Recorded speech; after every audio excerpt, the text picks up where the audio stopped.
Hey guys, welcome back. Tonight's story is a little different.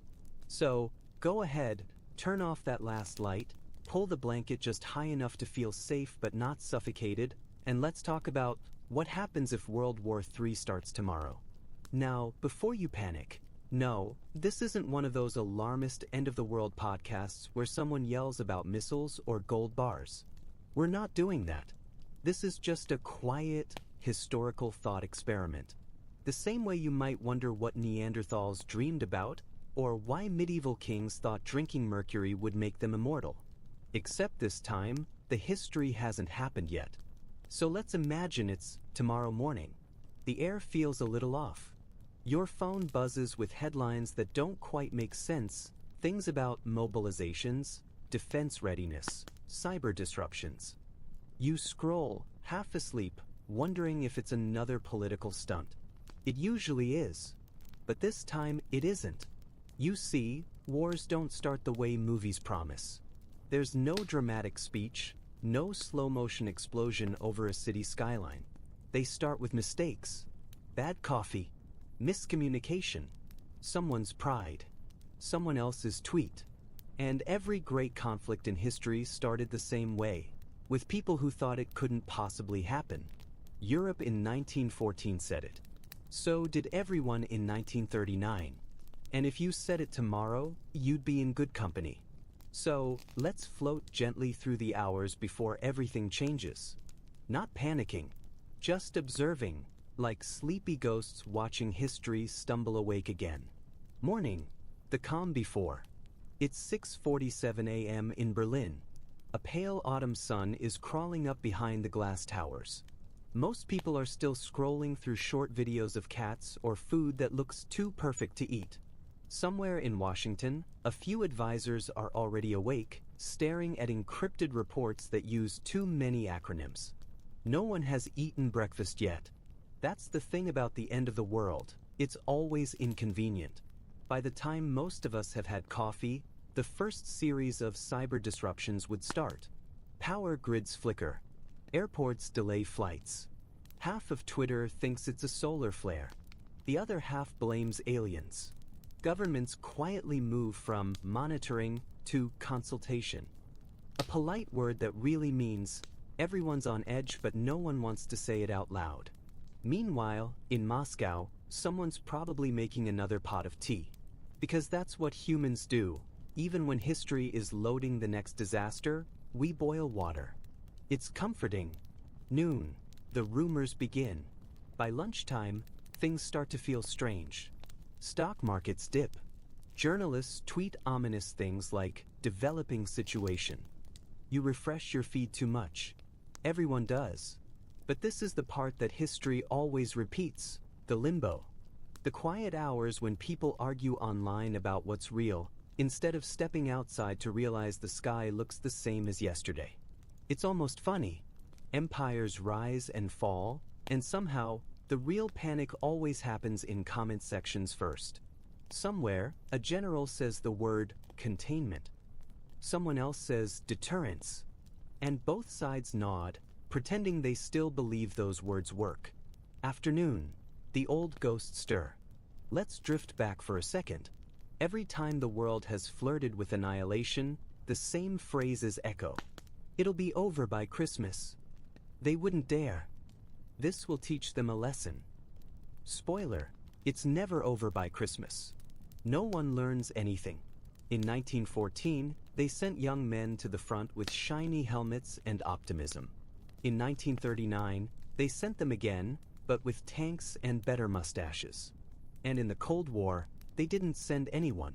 They just stared across oceans, waiting to see who blinked first.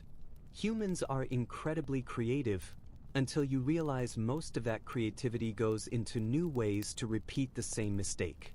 So if World War III started tomorrow, it probably wouldn't be new. It would just be the same tired story, pride, paranoia, and politics, wrapped in better technology. Evening, the first misstep. It's now 6 p.m. The world is divided between those pretending everything's fine and those frantically checking maps.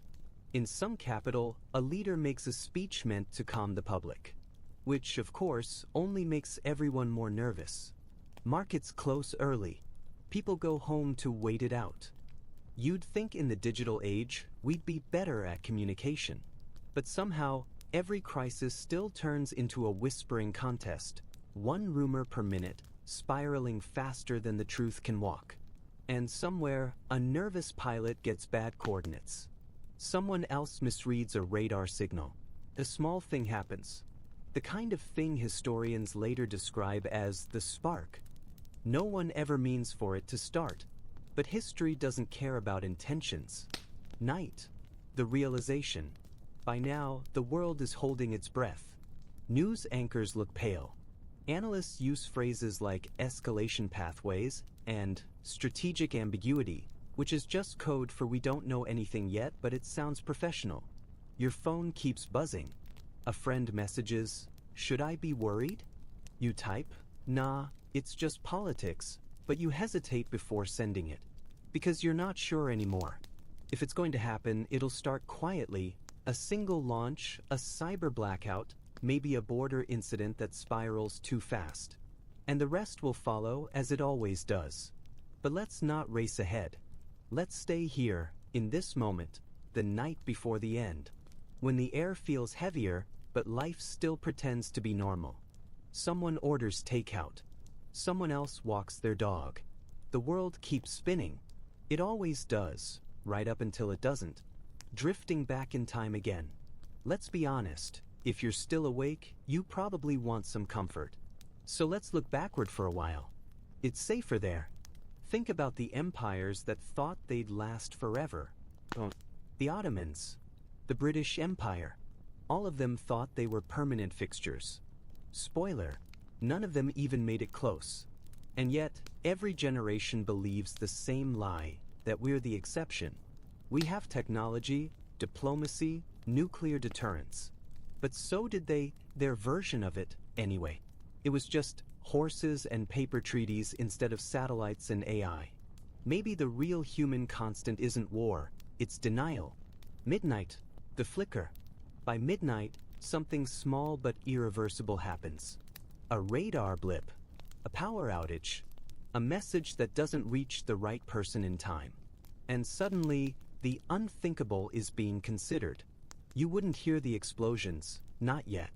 You just feel the world contract, the silence before the feed refreshes. And somewhere, in a room filled with screens, someone makes a decision they can't take back. A decision history will later summarize in one neat sentence. But in real time, it's just another tired person doing their job. It's strange, isn't it? For all our talk of progress, the end of civilization might still come down to human error, the same flaw that's been ruining things since the Bronze Age. But don't worry, we're not ending it tonight. We're just observing it from a safe, sleepy distance. Tomorrow might be chaos. But right now, you're here, under a blanket, listening to a story about the end. And somehow, that feels peaceful. Hey again, if you're still here, congratulations, you've survived the opening credits of the apocalypse. No explosions yet. No mushroom clouds. Just the slow, quiet unraveling of normal life. The kind of chaos that looks, at first, like nothing at all. So let's pick up right where we left off. The night before the end.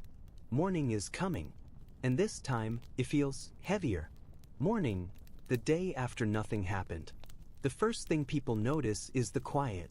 No sirens, no sudden alerts, no breaking news, banners flashing red. Just quiet. For a few strange hours, it almost feels like maybe it was all a misunderstanding. The sky hasn't fallen. Your phone still works. Even the birds sound kind of smug about it. You make coffee, or tried it, but halfway through, you remember you were supposed to be worried about something. You scroll. The news looks confused. Unconfirmed reports. Sources unclear. Developing situation. Every outlet says something slightly different, like the world's biggest game of telephone played by nervous adults in expensive suits. It's not panic yet. It's the space before panic. That weird limbo where no one knows what to believe, but everyone's sure it's bad. governments pretending to function. By now, every world leader has made a statement. They all sound eerily similar: calm voices, tired eyes, scripted lines about stability, and measured responses. It's like they all copied the same homework but changed a few words so the teacher wouldn't notice. You can tell who's lying by how much water they sip between sentences. A few look like they've aged a decade overnight. A few look weirdly excited, as if chaos is the one thing they've been waiting for. The media calls it the most delicate situation since the Cold War. Which, in history speak, means something stupid already happened and everyone's praying nobody notices. The internet, humanity's collective panic button. Around midday, the internet stops being useful. Some regions go dark. Others overflow with leaked documents, grainy satellite photos, and exclusive insider threads written by people who can barely spell. It's digital hysteria, millions of people frantically refreshing, arguing, correcting, doom scrolling. No one trusts anything anymore. Social media becomes an archaeological site of half-truths and overreactions. Memes about the end of the world trend faster than the news itself. Someone jokes, if this is WW3, at least the Wi-Fi's still good. That person's post gets 200,000 likes. Humor becomes the new national defense strategy. Afternoon, the shift. By 2 p.m., the first visible cracks appear. Flights start temporarily suspending service. Stock markets do their usual nervous dance. Governments start using that phrase, strategic pause, which sounds calm, but in diplomacy, it's basically code for, we have no idea what's happening. You start to notice small changes. Delivery times gone, websites half-loading, radio channels cutting in and out. In one city, people line up for gas. In another, supermarkets look like a zombie movie set, except everyone's still being polite about it. Someone apologizes as they grab the last can of beans. That's how civilization ends, not with screams, but with mild social courtesy. Evening, the waiting room of history. By sunset, the world feels like it's holding its breath. Every country has its own version of calm panic. In Europe, people gather around old TVs with subtitles lagging half a second behind. In the US, influencers start live streaming the end of the world, but make it aesthetic. In Asia, stockpiles of rice and batteries vanish overnight. And somewhere in Australia, a radio host just shrugs and says, "Ah well, we had a good run." Diplomatic hotlines buzz. Military radars hum. Everyone's pretending it's fine. No one believes it is. And yet, nothing explodes. That's the strangest part. History has a rhythm, and this one's all hesitation. A global standoff where nobody wants to make the first mistake, because they know how the last ones went. It's almost peaceful. If you ignore the tension, the paranoia, and the feeling that the next refresh might be your last normal one. Night, what the cities sound like. You'd expect panic. Sirens. Shouting. Maybe some distant chaos. But no. Cities at night are eerily normal. Streetlights hum. Buses still run. People still go to work, half out of denial, half out of habit. In a strange way, life clings on harder when it's under threat. People crave the ordinary. They cook dinner, feed pets, watch sitcom reruns. Some record apocalypse diaries for future historians, assuming there'll be any.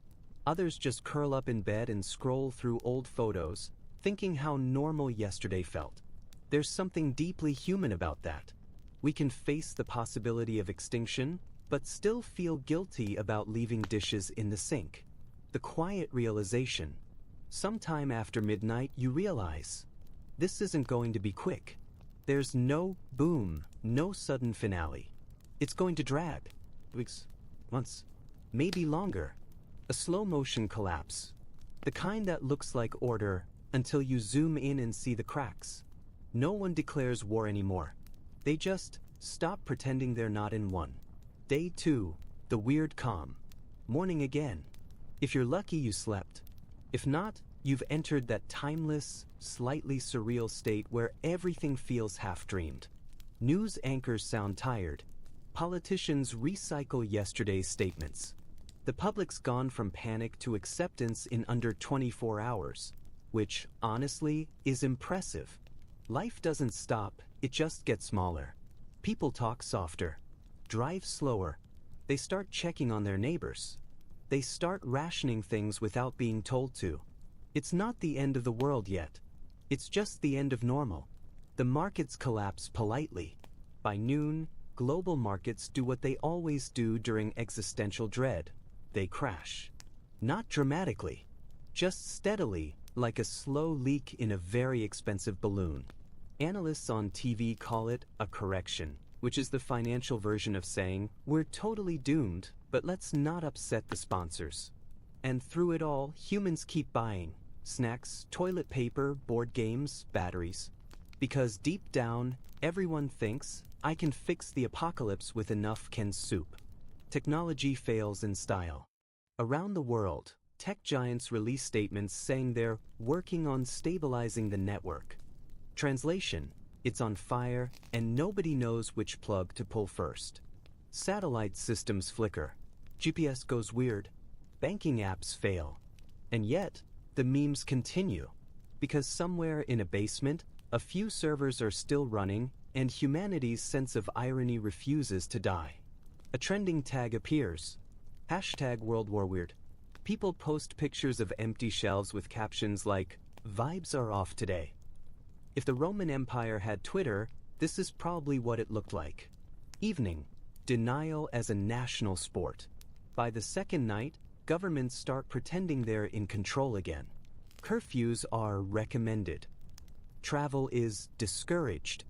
And every speech ends with the phrase, "remain calm," which, historically, has never worked once. But calm isn't really the problem. People aren't screaming. They're tired. It's a different kind of panic. Quiet, settled, almost polite. The kind that doesn't come from fear of dying, but from realizing how fragile everything really is. You can feel it in the air, like static before a storm that might never arrive. The second night, you look outside. The street is still there. The sky is still the same. If you squint, you could almost believe everything's normal. Somewhere, world leaders are negotiating over screens, trying to decide what counts as too far. Missiles wait. Fingers hover.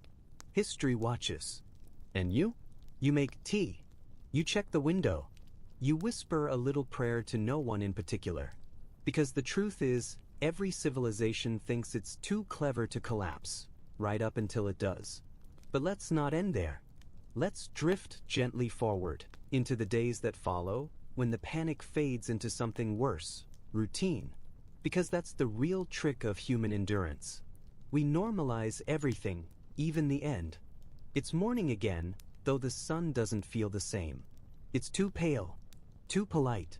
It's the kind of light that says, I'm just here because physics told me to be. No alarms, no screaming, just a slow shuffle toward whatever counts as routine now.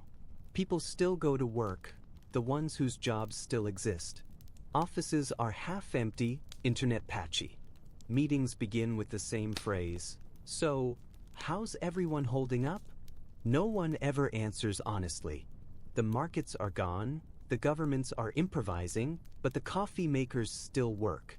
And that, apparently, is enough to keep civilization functioning. The media adjusts. News anchors have perfected a new tone, calm doom. They smile, but you can hear the exhaustion creaking underneath. Every segment ends with, "We'll keep you updated as this develops," which now means we have absolutely no idea what's happening. The word temporary gets used a lot. Temporary outages, temporary shortages, temporary relocations. After a while, you start realizing that temporary has quietly replaced forever. Day 4, the Great Reprioritization. Somewhere around midweek, people start reprioritizing. Jobs become hobbies. Hobbies become survival skills. Influencers become gardeners. Whole neighborhoods organize themselves into micro-communities. Someone has a generator. Someone else has extra rice. Someone has a guitar, which suddenly feels more valuable than a laptop. It's surprisingly calm. Humans adapt faster than anyone expects. After all, we once built empires out of mud and optimism. We can probably handle a global communications collapse. Economics in the end times. Money still exists, but no one really cares. Banks are offline. Stocks are fictional. Digital currency is now more of a fun memory than a financial system. People trade in favors, food, and working batteries. Somewhere, an economist is trying to write a paper about it, using a notebook because his laptop won't charge. He calls it localized trust economies. Everyone else just calls it helping each other. Day 5. The sound of the world without ads. By now, the internet is a shadow of itself. Most of the big sites are gone or frozen in time, their final posts like insects trapped in amber. No pop-ups, no notifications, no ads trying to sell you a better mattress. It's weirdly peaceful. You never realized how much digital noise you lived in until it vanished. For the first time in years, silence feels expensive. You can actually hear things again. The wind, the creak of pipes, the occasional car rolling by like a memory of modernity. Some people hate it. Others find it intoxicating. A few decide this must be what monks feel like. Day 6. The governments resurface. By the end of the week, some form of order limps back into place. Broadcasts resume in fragments. A few presidents appear on shaky live streams, reading statements written on actual paper. The speeches all sound the same. The situation is stabilizing. We are in communication with our allies. We ask everyone to stay calm. It's the political version of saying, I have no idea what I'm doing, but I'm wearing a suit, so please trust me. The broadcasts cut off mid-sentence half the time, but it's comforting to know someone's still pretending to be in charge. The re-emergence of community. In cities, people start gathering in courtyards and public squares. Old radios hum with static. Someone starts reading the news aloud like it's the 1930s again. Neighbors who never spoke before now share food. Strangers wave from balconies. Kids draw chalk murals on pavement, labeling them safe zone and not safe zone, even though no one really knows the difference. It's strangely wholesome, like the apocalypse accidentally turned everyone into better people. Of course, it won't last forever. Nothing good ever does. But for now, there's a brief, golden calm, a fragile rhythm of cooperation built on mutual confusion. The power of routine. Humans are stubborn creatures. Even at the edge of collapse, we crave schedule. People start doing morning walks again. Office workers without offices gather in parks to work remotely, meaning they just talk about how weird things are. Someone revives yoga classes in an abandoned parking lot. One man starts selling instant coffee from a folding table. He calls it caffeine for the end of civilization. He accepts payment in smiles, batteries, or gossip. Business is booming. The quiet beauty of decay. By day 7, nature starts reclaiming the cities. Birdsong is louder. The air smells cleaner. Without constant traffic, the silence feels almost holy. Grass creeps through cracks in sidewalks. Dogs roam freely, forming democratic little societies that seem far more efficient than ours ever were. It's haunting and beautiful, like watching the earth hit the reset button in slow motion. You start realizing that maybe the world wasn't ending at all. Maybe it was just shifting ownership. Day 8, the return of perspective. As the days blur together, people stop counting. Time loses meaning. Calendars become relics. And somewhere in that fog, humanity regains something it hadn't felt in decades: perspective. Without constant noise, people actually think. Without instant access to outrage, they remember how to be patient. Without the illusion of control, they start laughing again. Softly, tiredly, but sincerely. Someone plays an old record on a crank-up player. A group of strangers sits around, listening to it in total silence, as if it's the most sacred sound they've ever heard. For the first time in years, no one checks their phone. Day 9. The philosophers return. Every crisis breeds philosophers. They emerge from basements, from cafes, from whatever's left of academia, armed with notebooks and opinions. They start asking the big questions. What is progress? What was all that for? Was civilization just a very long experiment in distraction? No one has answers, but that's okay. Asking feels like progress now. One old man writes on a wall, "We forgot how to be small. Maybe this is how we learn again." People start copying it on buildings across the city, like graffiti prayers. Day 10. Human comedy. By now, the absurdity returns. Someone hosts a fake awards show using cardboard trophies. Another group stages end-of-the-world karaoke. People laugh too hard at bad jokes.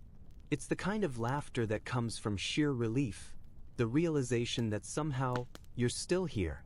History has a dark sense of humor. Even in its bleakest chapters, it leaves room for silliness.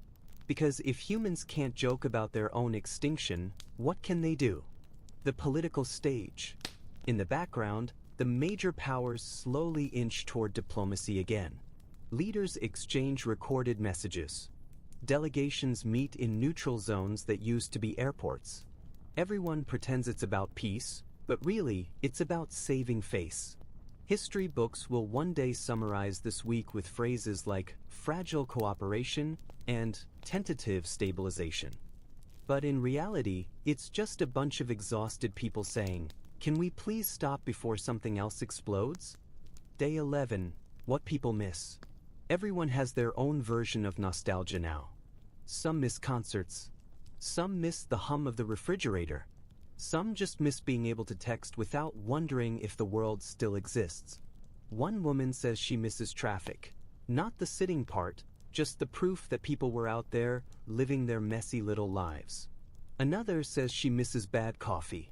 Someone else misses that sound your phone makes when it charges. The tiniest noises become sacred memories. Day 12. The Great Quiet.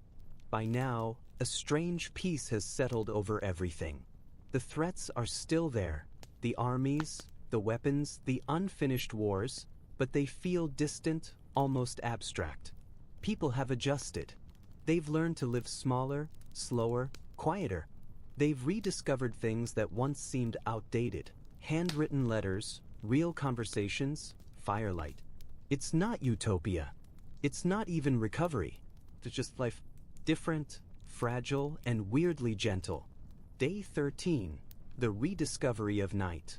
With electricity unreliable, night becomes a real thing again. Not a background filter, not a dimly lit version of day, but a living, breathing darkness. The stars return, arrogant and unbothered.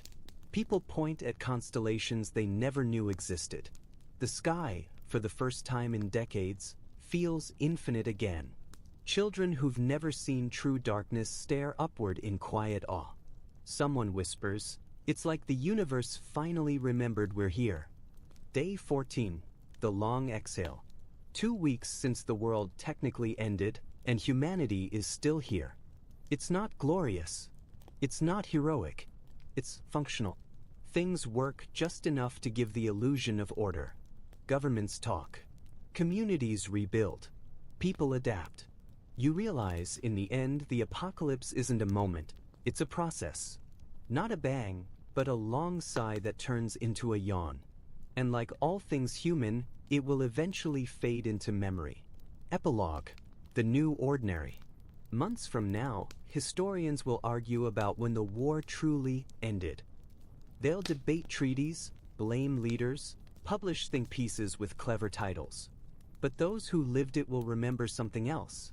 The silence, the stillness, the strange beauty of realizing that even when the systems collapse, people don't.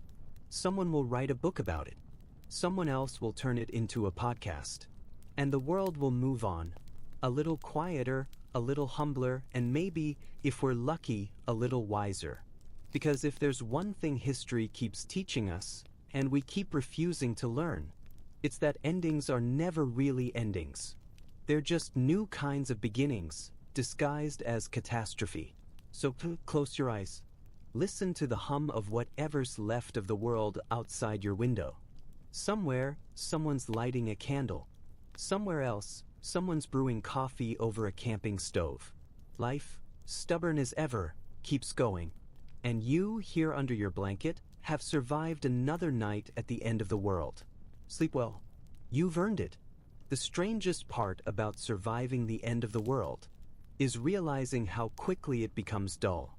After the panic fades, after everyone's learned to cook rice on a candle and use buckets for showers, the days start blending together. There's food, there's water, there's the vague promise of a government. But there's also something worse, routine.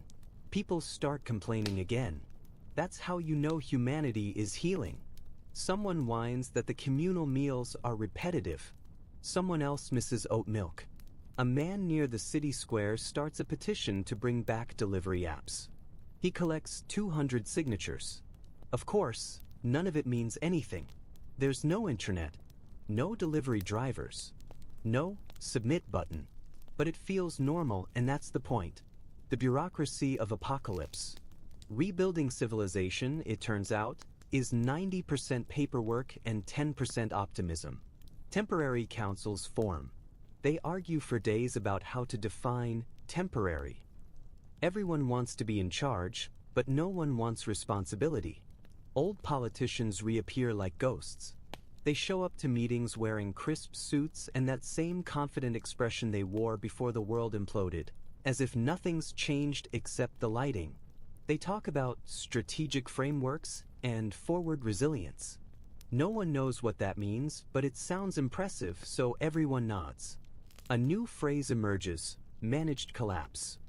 It's what leaders say when they want to sound competent while describing total chaos. The return of currency. Eventually, someone decides money should exist again. They print new bills, smaller and sadder than the old ones.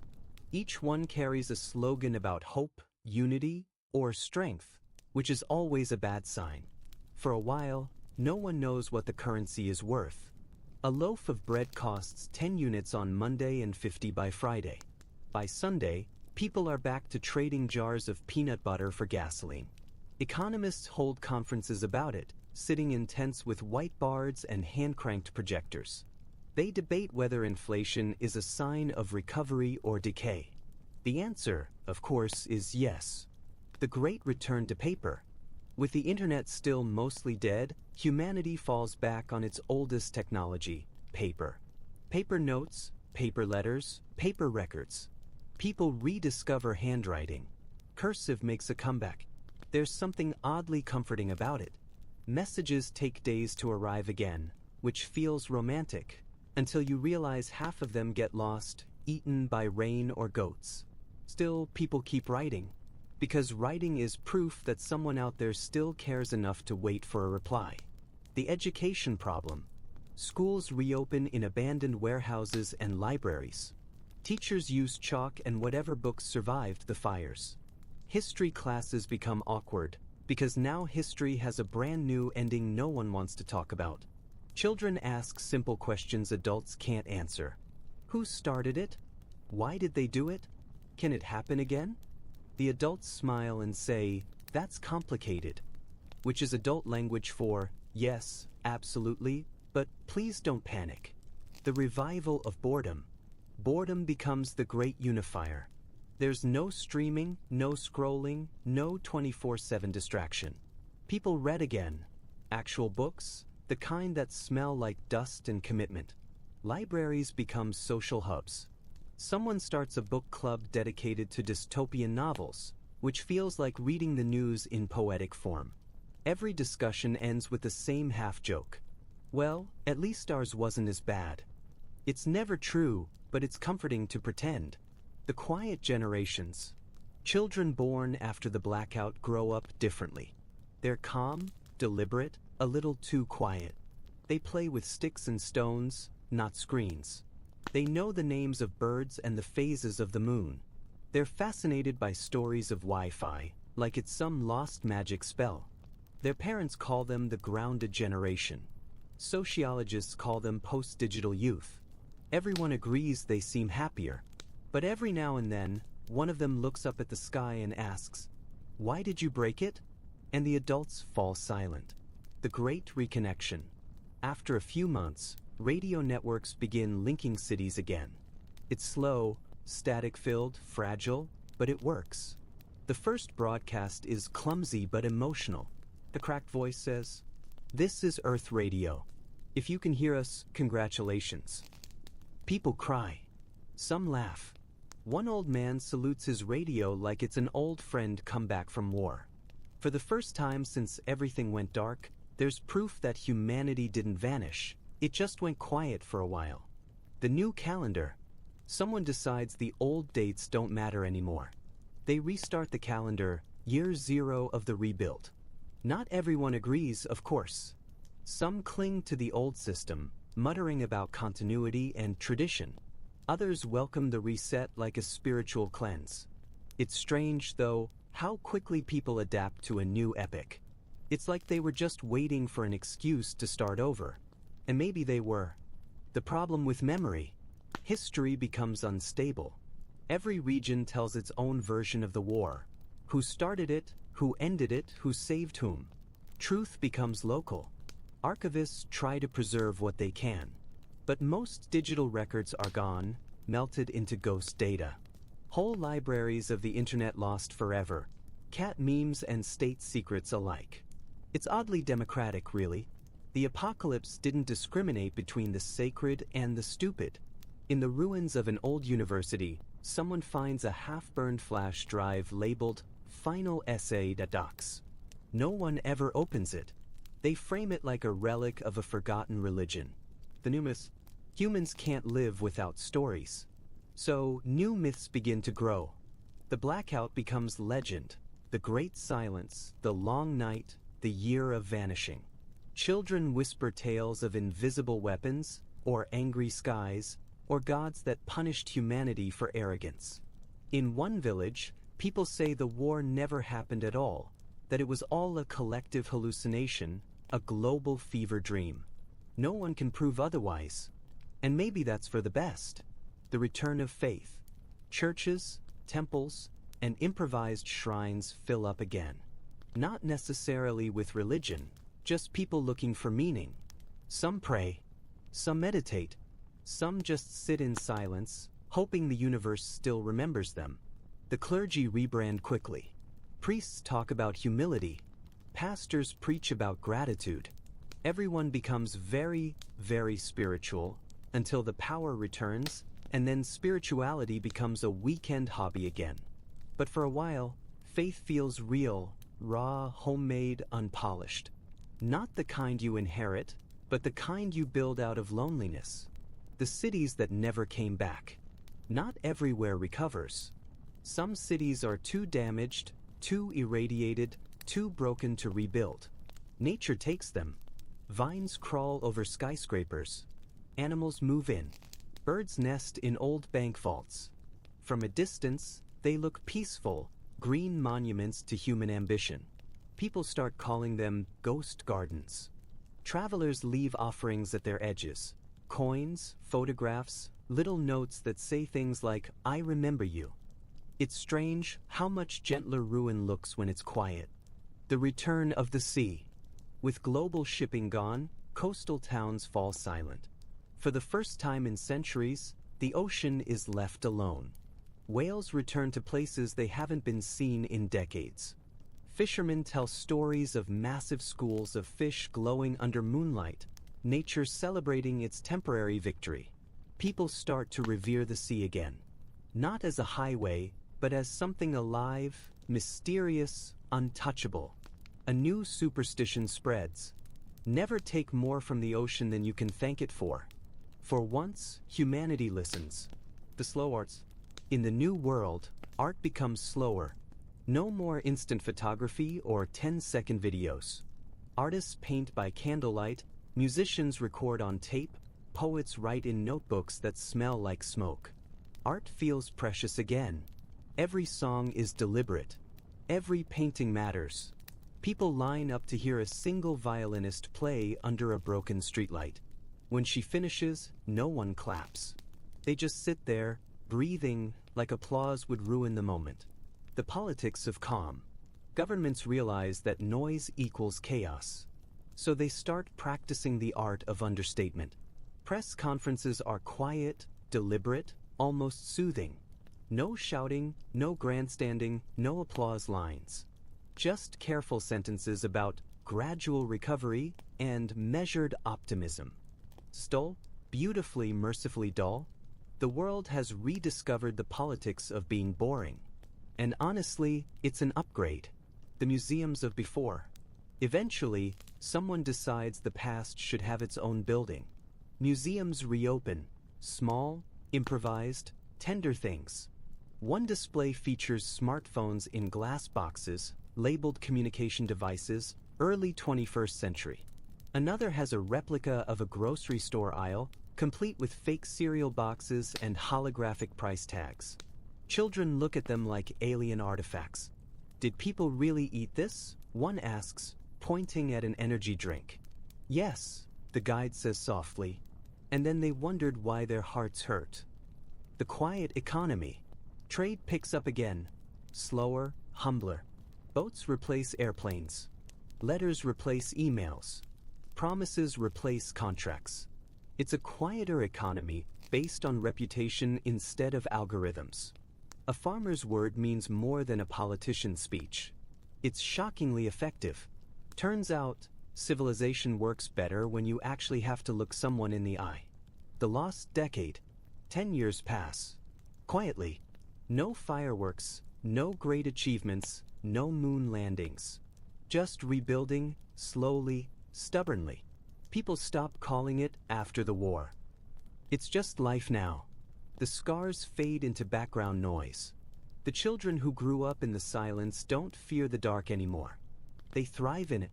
They've never known a world that glowed constantly. They sleep easily. The generation of gentle things. They call themselves the rebuilders. They're pragmatic, kind, a little melancholic. They build windmills and solar farms with the patience of monks. They farm, write, sing, and think in longer sentences. When asked what they want for the future, they shrug and say, something small, something quiet. It's not a bad goal. The long perspective. Centuries from now, historians will still argue about how it all began. Some will say it was politics. Some will say greed. Some will say inevitability. But the truth, whispered by those who lived through it, will be simpler. The world didn't end. It just took a break. And in that silence, we found out what we were without the noise. The closing thought. So if, one night, you find yourself lying awake under a too quiet sky, don't panic. That's just the sound of the world breathing again. The hum of something older than nations or networks. A heartbeat we forgot how to hear. And maybe, just maybe, that's what survival really means. It's been a century since the blackout. No one calls it that anymore, of course. To the people alive now, it's simply the before. The before is mythic, a time of machines that glowed, skies that buzzed, and people who spoke too quickly. Every generation invents a story about it. Some say it was paradise. Others say it was punishment. Most agree it was loud. The world now is smaller, slower, and, in its own quiet way, functional. Cities exist again, but they're modest things. No skyscrapers, no blinding lights, just low buildings shaped to catch the wind and the sun. Technology exists too, but it hums instead of screams. Everything has been redesigned to be gentle. The century of rebuilding has ended, and what came after isn't quite civilization as we knew it, more like civilization on low volume. The shape of the new world. Borders are fuzzy now. Countries still exist in theory, but no one really fights about them. Maps look like watercolor paintings instead of sharp lines. Governments function more like caretakers than rulers. Every town manages itself. Every region shares what it can. It's not utopia. It's just enough. People joke that the world finally retired, downsized, took up gardening, and stopped checking its email. The cities of light and wind. Modern cities, if you can still call them that, are built around quiet. No cars, no billboards, no endless hum of traffic. Instead, there are wind paths, wide, green corridors designed to let the breeze flow naturally through streets. Buildings breathe. They filter air, collect rainwater, and adjust themselves to sunlight like plants. The loudest sound you'll hear in most places is laughter, or maybe the rhythm of shoes on stone. Even that feels intentional. Nighttime isn't erased by light anymore. You can still see the stars. People pause to look at them the way their ancestors once did, before they invented ways to drown the sky. The echo of machines. Machines still exist, but they're no longer the center of everything. Electricity is precious. Technology is modular, decentralized, polite. Artificial intelligence, the kind that once promised to change the world, now mostly manages irrigation and weather reports. No one wants thinking machines anymore. They make people uneasy, like ghosts from a time when humanity tried to automate its own soul. Instead, tools are designed to work with humans, quietly, humbly, and only when asked. The most popular invention of the last 50 years is the silent engine. It powers everything, but no one really knows how it works. People stopped asking. They just appreciate that it doesn't talk back. The return of craft. In this new world, everything is handmade again. Furniture, shoes, cups, doors, all crafted by someone you probably know. Every object carries a name, a story, a fingerprint. Mass production is considered bad manners, like shouting in a library. People take pride in small imperfections. They call it human texture. When you hold something, you're holding a piece of time someone gave you. And that's worth more than gold, which, by the way, no one uses anymore. The way people speak. Language has softened too. There's less jargon, fewer arguments, and far more pauses. People talk slower. There are still disagreements, of course. People will always find something to disagree about, but they've become rituals now. When two people argue, they first light a candle between them. They talk until the candle burns out. When it does, the argument ends. It's strangely effective. There are entire generations that have never shouted in anger. They find the idea barbaric, the way we used to find dueling or fax machines barbaric. The history keepers. Every village has at least one keeper of the before. It's not a formal job, more like a calling. They collect old photos, scraps of circuitry, yellowed receipts. They teach children what came before the silence, not to glorify it, but to understand it. Some of their lessons sound like bedtime stories. There once were cities so bright they erased the stars. There once were men who argued with machines. There once was a time when people talked more than they listened. Children gasp as if hearing fairy tales. Adults just nod quietly. The religion of balance. Faith has evolved too.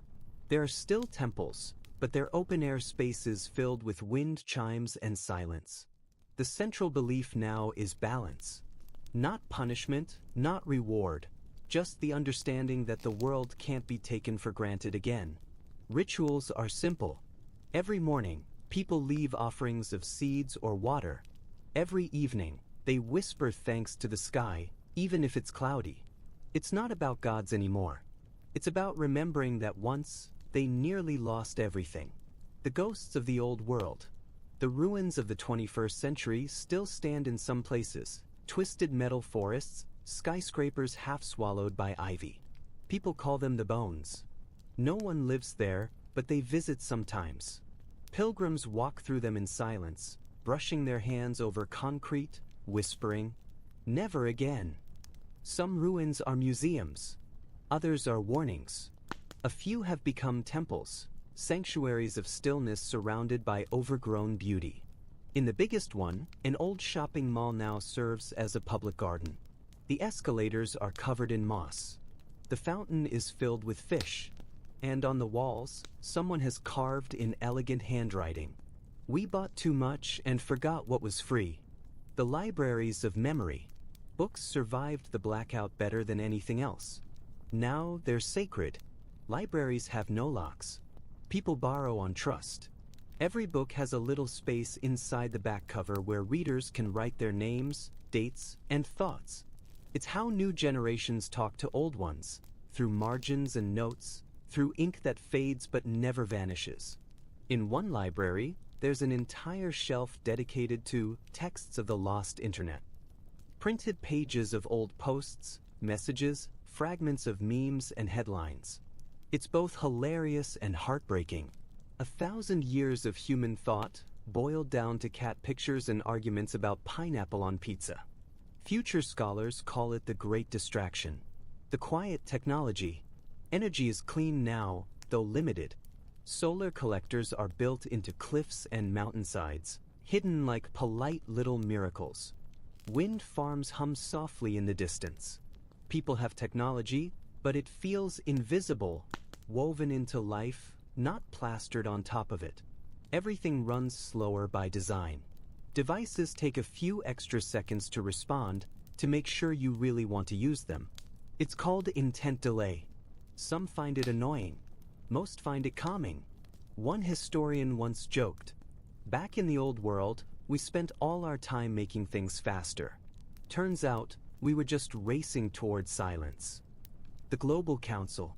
Every decade, representatives from across the world meet. Not in palaces, not in conference halls, but in an open field under a canopy of cloth. They sit in circles. There's no podium, no speeches, just discussions. They decide things together: where to send aid, how to share harvests, how to prevent another collapse. It's slow, inefficient, and deeply human. And somehow it works.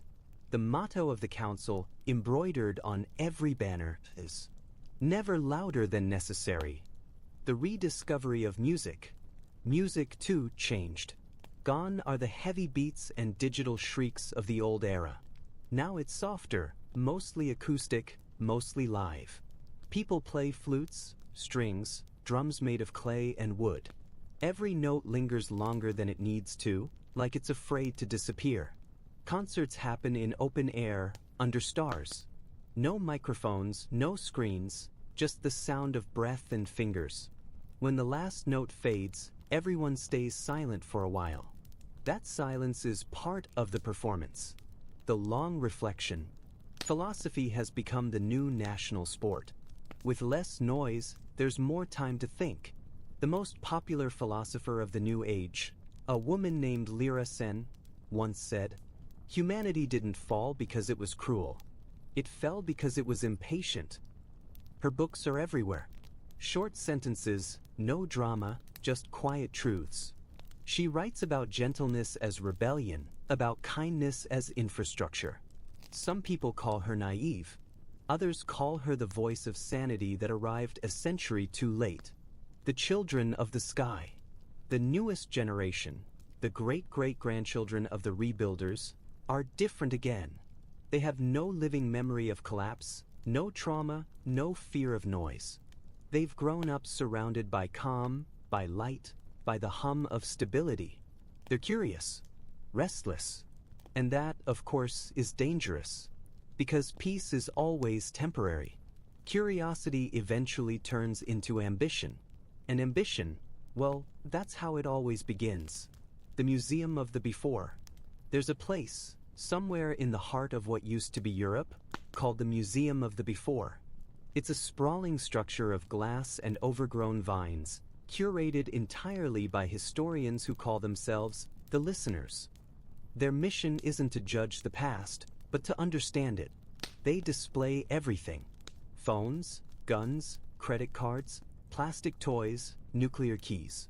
Every exhibit labeled with one question: was this progress?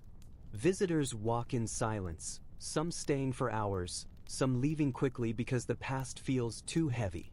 At the end of the museum, there's a mirror. Above it, engraved in stone. The answer is looking back. The pilgrimage of the lights. Once a year, people from all over the world gather for the night of the return. They light candles, lanterns, and old bulbs powered by hand cranks. The lights float down rivers, across fields, into the sky. Each one represents a life lost during the Great Silence.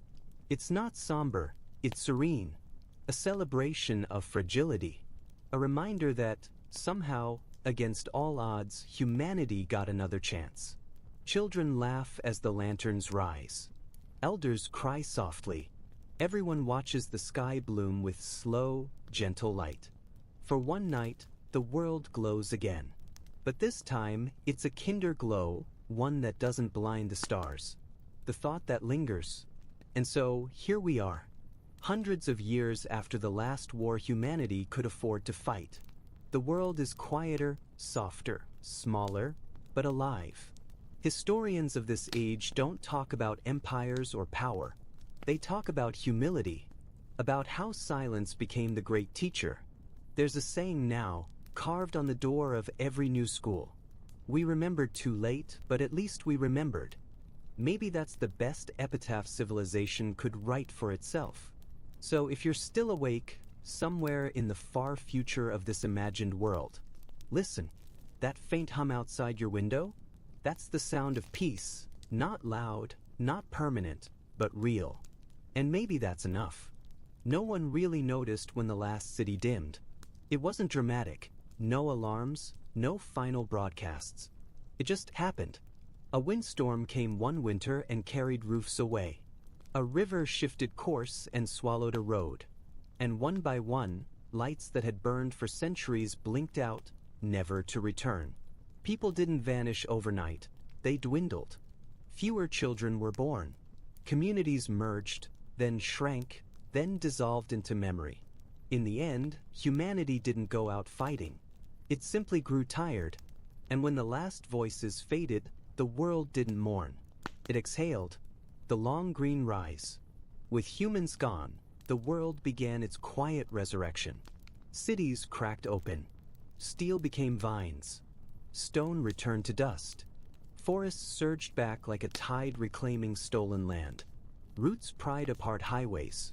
Birdsong replaced engines. In places that were once deserts, seeds long buried began to bloom. The air grew thick again, full of the smell of life and soil. Rain fell heavier, cleaner, slower. The oceans forgot the names of ships. And from space, Earth looked softer, a patchwork of deep green and pale clouds. No lights, no noise, just pulse and breath. The bones of civilization. Millennia passed. The ruins of the human age still stood, half buried, their sharp edges worn smooth by wind and time. From above, they looked like strange, symmetrical reefs, coral made of concrete. Animals lived in them now. Foxes in old theaters, owls in collapsed towers, bees in rusted engines. The last skyscrapers stood like stone mountains, their glass long gone, their frames laced with ivy and silence. When the wind passed through, they sang low, metallic hymns that echoed for miles. If Earth had memories, those sounds would be her lullabies. The airs of the quiet. Life didn't stop when humanity ended. It adapted as it always had. In the old wetlands, birds began shaping their nests with bits of plastic, the last fragments of the synthetic age. Over generations, they learned to weave colors into their feathers, shimmering like stained glass. In the forests, great apes began to walk upright again, slowly, cautiously. Their faces more thoughtful, their eyes carrying an odd sadness, as if they remembered something. They used stones, not to fight, but to carve patterns into bark. Not language, not yet, but the beginning of one. In the oceans, octopuses built gardens. They arranged shells into circles, symbols, spirals. Some scientists, if there were still any, would have called it art. The world had found new students. Life was learning again. The sleep of machines. Deep beneath the ground, the last machines slept. Nuclear vaults cooled. Data centers filled with moss. Satellites, long dead, drifted in slow, endless orbits, glinting faintly in sunlight like frozen stars. Every so often, one fell back to Earth, a fiery streak across a sky that no longer cared for signals. It landed in forests, in oceans, in fields. And when it did, curious animals would gather around the strange, smoldering thing. They'd sniff it, nudge it, then walk away. Once, these machines had ruled the planet. Now, they were fossils of thought, the bones of an old dream, the return of balance. The climate healed, though not perfectly. Some scars never faded: the deserts, the melted poles, the strange new forests that grew where they shouldn't have. But nature didn't aim for perfection. It aimed for persistence. Coral reefs reformed, this time glowing faintly under moonlight, bioengineered DNA that refused to die out. Trees grew enormous, some taller than the old towers, drinking in centuries of unbothered sunlight. And the air was symphonic. Wind, leaves, water, insects. A harmony that had waited thousands of years to be heard again. The new minds. After 50,000 years, the apes were no longer apes. They built shelters of bone and vine, painted stones with dyes from flowers, and sang to the stars. Their eyes were intelligent, different, but familiar. They didn't invent cities, or money, or weapons. Their wisdom was quiet, instinctive, inherited from a world that had already lived through arrogance. They told stories, not of gods, not of heroes, but of balance. Of the old giants who built mountains of glass and fire, who flew in the sky and drowned in their own brilliance. They called those giants the dreamers. They didn't know they were describing us. The fossil of a thought. In a cave, one of these new beings discovered a shard of metal, the edge of an old satellite dish. It reflected light in strange ways. He didn't understand it, but he was fascinated. He brought it home, showed it to his tribe. They placed it on a stone altar and sat around it in silence, watching it glow under the sunset. To them it was magic. To us, it was memory.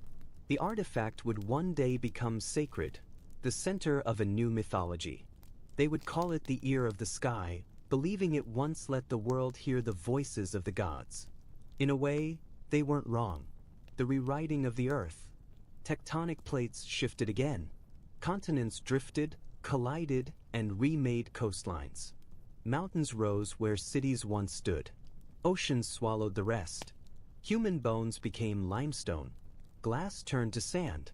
Plastic, the great legacy, became part of the soil itself, a new mineral layer known to future geologists as anthrowite.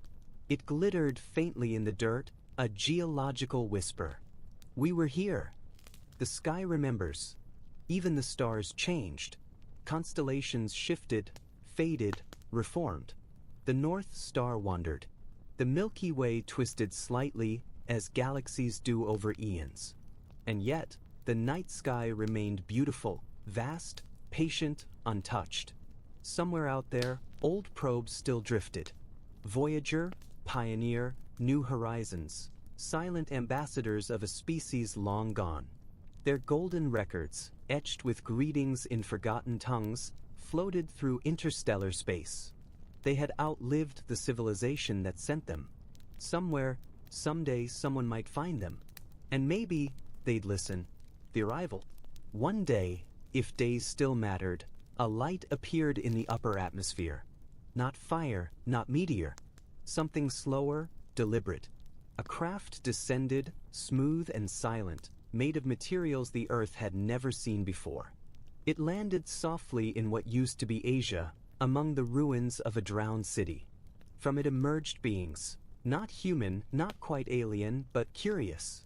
They were travelers, explorers, inheritors of the same old cosmic curiosity that humanity once had.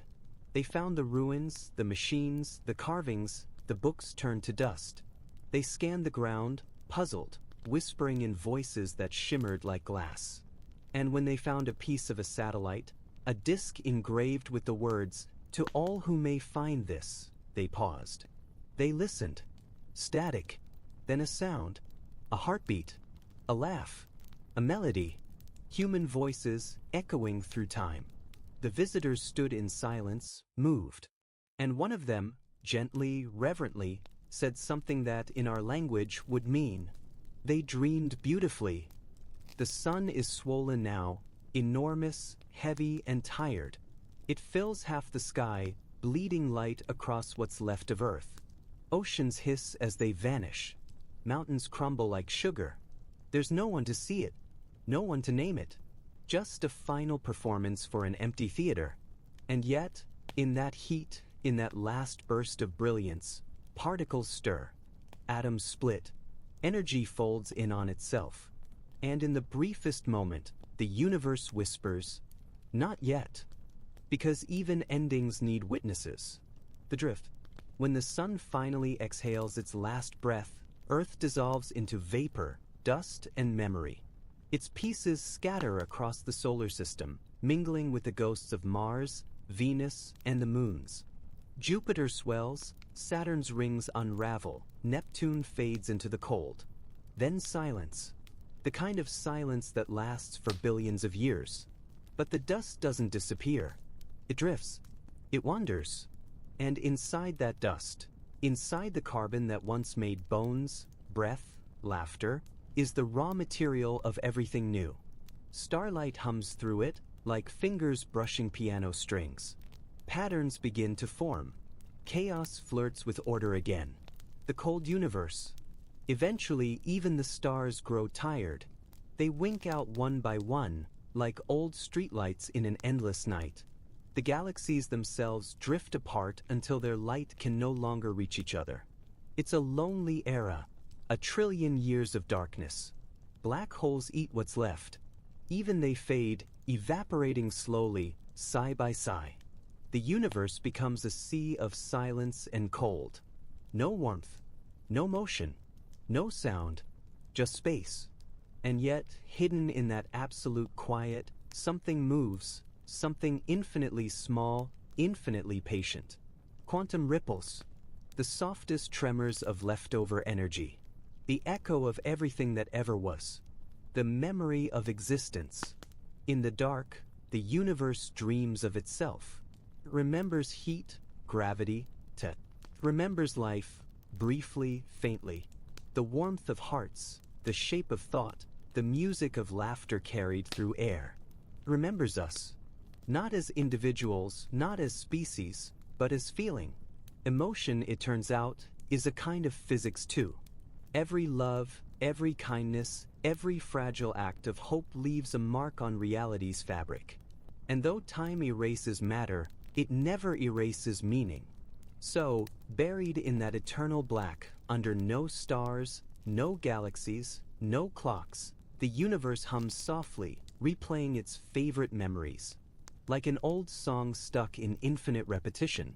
To spark. Then, one day, or whatever the word for time means, when time doesn't exist, something flickers. A single particle collapses into itself, then bursts outward. A chain reaction begins. Energy becomes mass. Mass becomes heat. Heat becomes movement. The darkness starts to burn again. A new universe is born, quiet, tentative, shimmering with potential. The Big Bang, round 2. Different constants, different physics, same stubborn instinct. To exist. And in that swirling new matter, those ancient carbon atoms from Earth, those remnants of us, find themselves recycled into something new. They spin. They fuse. They ignite. And once again, stars bloom in the void. The second genesis. Planets form from dust. Gravity dances with chaos, sculpting spheres, craters, seas. The newborn cosmos hums with infant light. And somewhere, around a small yellow star not too different from the one before, a planet gathers an ocean. Water falls. Chemistry happens. Life stirs. Tiny, microscopic, determined, the first living thing in this new universe opens its molecular eyes. It doesn't know why it exists. It doesn't know that it's standing on the ashes of a forgotten world. But something inside it feels familiar. It stretches toward warmth. It divides. It begins again. The new dawn. Billions of years pass. Life evolves. Complexity unfolds like origami. Creatures crawl, swim, civilizations rise, fall, and rise again. They build, they sing, they argue about things that won't matter in 1,000 years. And in one of those future minds, a being made of new matter, new thought, something flickers. A dream, a curiosity, a whisper of déjà vu. They look up at their sky, at the faint glow of the Milky Way's descendant, and they wonder, has someone been here before? They don't know it, but the atoms in their bodies once belonged to us. Every laugh they share is made from the dust of our own. The universe has a favorite habit. It never truly erases a good story. The return of story. These new beings, let's call them the listeners, start to map the stars. They record myths of old worlds, of creators made of starlight. They paint their equivalent of cave walls with spirals, circles, and strange figures holding fire. They don't know where the images come from. They just feel right. One day, a listener finds an old probe, or what's left of it, drifting through their sky. It's scorched, ancient, unreadable, but something inside hums faintly when touched. It's the last surviving echo of the Voyager record, encoded across universes. And when they play it, they hear faint static, then a heartbeat, then laughter. They don't understand the words, but they understand the emotion, and they call the sound the first song. It becomes their oldest legend, a tale of the beings who sang the universe awake. The eternal recurrence. Time continues. Worlds die. New ones rise. The cycle repeats. Creation. Collapse. Silence. Rebirth. Over and over, like breathing. The cosmos inhales, then exhales. And every time, in some small corner of it, life finds a way to think, to feel, to wonder. And every time, somewhere in that new life, there's a flicker, a little warmth that doesn't belong to the new world. The warmth of memory, of humanity, of the dream that started it all. The cosmic whisper. Eventually, even these new beings begin to fade. But before they go, they build something, not a monument, not a city, but a signal. A simple, steady pulse. One tone, repeating endlessly. When decoded, if anyone ever decodes it, it translates to 3 words. We remember you. It's not addressed to anyone specific. It's not meant to be answered. It's just a message to the dark, an offering, a continuation, a thank you. And out in the infinite black, that signal travels. Across universes, across eternities. Until one day, it reaches another newborn cosmos, and the cycle begins again. The last thought. Somewhere in that vastness, beyond beginnings and endings, something watches. It doesn't have a form. It doesn't have a name. But it smiles, if you can call it that, because it knows the truth. Nothing ever really ends. It just changes shape. We were dust. We became life. We became stories. And now we are light again, scattered, eternal, dreaming through the fabric of everything. The next universe won't remember our faces or our words, but it will carry our warmth, our pattern, our strange, stubborn hope. And that will be enough. So as the new stars rise, and the cycle turns once more, the cosmos hums the same quiet refrain, the lullaby of all who've ever existed. We dreamed beautifully,